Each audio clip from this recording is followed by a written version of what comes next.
With little chance of the president himself discussing his taxes, protesters in the nation's capital opted for the next best thing. This was an example where imitation wasn't intended to flatter. Now, first up, what's the big deal about my taxes? Okay, since you guys are my supporters, releasing the taxes. Piles of shredded mock tax returns were launched into the crowd. Organisers claim the protests have been taking place across 150 locations in the US.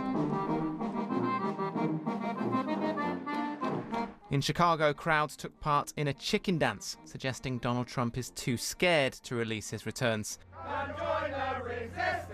The president broke a long-held tradition by not releasing his paperwork during his campaign, and these protests were timed to coincide with the mid-April deadline for Americans to file their tax returns. If taxation without representation is tyranny, then representation without taxation is authoritarianism. We deserve democracy.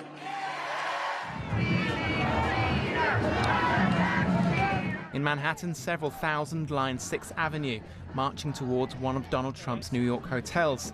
These people say without his tax returns, it's difficult to know who the billionaire president has had dealings with as a businessman, and if there are any conflict of interests.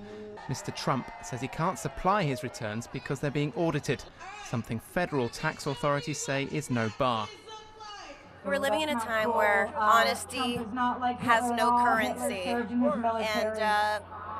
and I think because of that, it's kind of all we have. And the only way to really